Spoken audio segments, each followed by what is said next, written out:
Welcome to the Salmon Runs YouTube. Enjoy the video.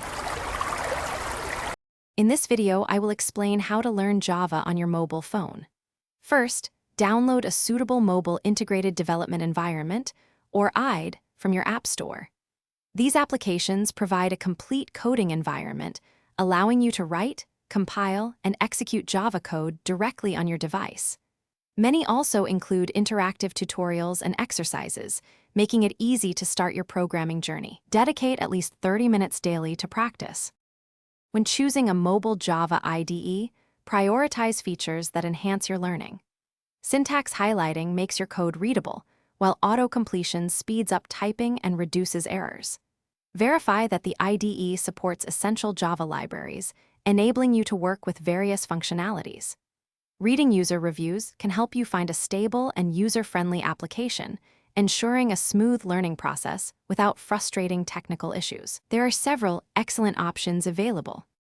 To learn effectively on your mobile, begin with Java's core principles, such as data types, variables, and conditional statements. Once you grasp these basics, challenge yourself with small coding problems. This hands-on approach solidifies your understanding. Many mobile IDEs offer built-in tutorials, and you can supplement these with free online resources like documentation and video lectures. Consistent practice, even for 15 minutes, will yield significant progress over time. As you advance, start building simple Java projects directly on your phone.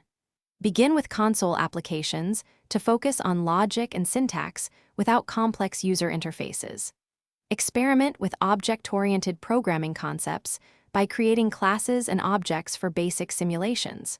Sharing your code with online communities or friends can provide valuable feedback and new perspectives. This practical application of knowledge is crucial for becoming proficient in Java, even with just a mobile device.